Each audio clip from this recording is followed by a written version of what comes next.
Always a surprise, eh, Gran? Eyes on the job, boy. Don't matter what it is. Dead's dead.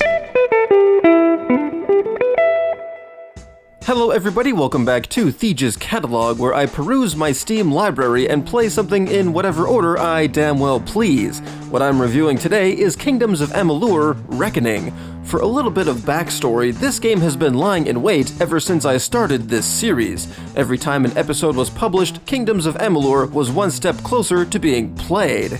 Then, after quite a few episodes, it was realized that the alphabetical order rule was not working out, and the view counts were just plain bad, so I started playing all the games I wanted to, and voila, it's now Amalur's turn.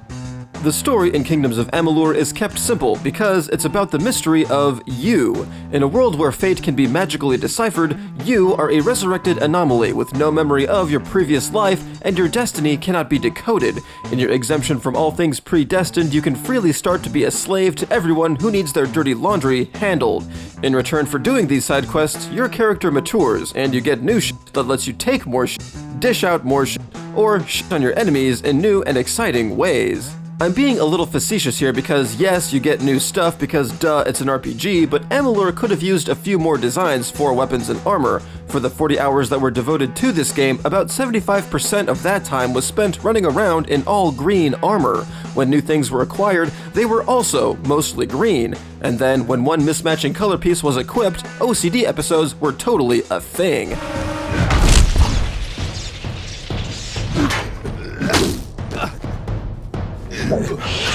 On to the gameplay. First things first, there's no jumping, aside from falling from context-sensitive shortcuts in the world. Naturally then, Z-axis exploration is limited, although there are plenty of vistas to gawk at. Discovering new points on the map allows you to instantly fast travel to it, whether it's a town or alcove, and there is plenty to explore with many diverse areas to boot. Each partition of the world comes with its own list of side quests, including faction missions that have you embark on cross-country expeditions. Destinations for said quests are always pinpointed on the minimap for easy reference, and getting stuck on a quest to the point of needing to reference an online guide is a rare occurrence. Hidden loot caches and lore stones are littered throughout the countryside, the collection of which will buff your tune, but they're only necessary for completionists, and doing side quests will more than make up for their neglect.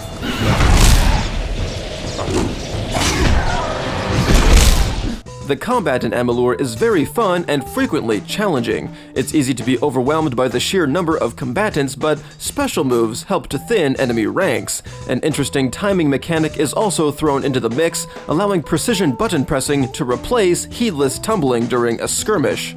Reckoning mode is also a nice addition, and it helps to repel the bigger baddies that otherwise thwart your best efforts. As you progress, the challenge ramps up as you face larger numbers of larger enemies, but if you complete enough side quests to get stronger, no level of adversity is insurmountable.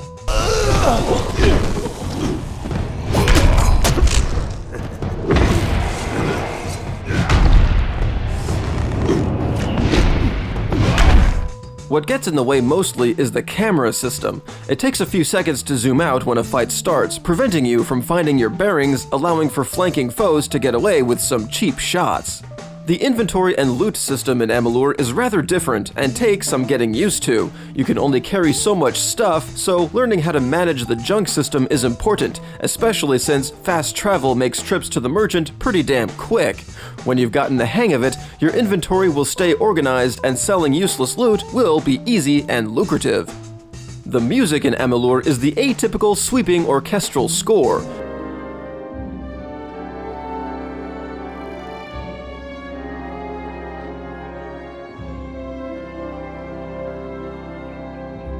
You won't be humming the melodies away from the computer, but at least nothing stands out as bad or weird. The voice acting is almost the same, some of it does stand out as needing improvement, but for the most part, it's passable. He was supposed to... Do you have any idea what you've done? What sort of power you're playing with? The graphics are what stands out the most. Amalur is another shining example of how excellent artistic design trumps using the latest motion blur or shading engines or what have you.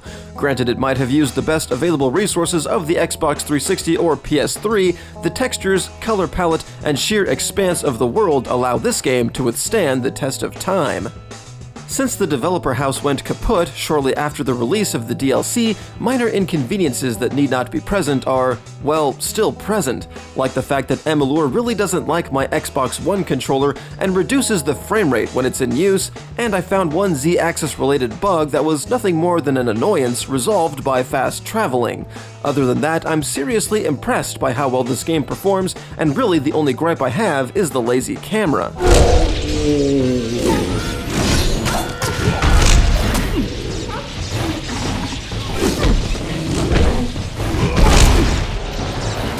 For the bottom line, if you like playing video games, you'll love Kingdoms of Amalur: Reckoning. It offers a little something for everyone, and even lets you complete everything you missed after you finish the main campaign.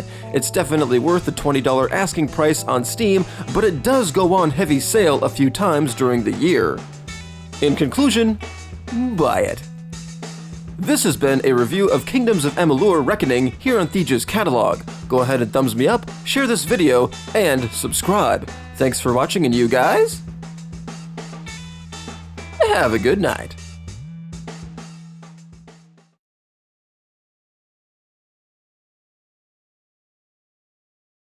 Kingdoms of Amalur, the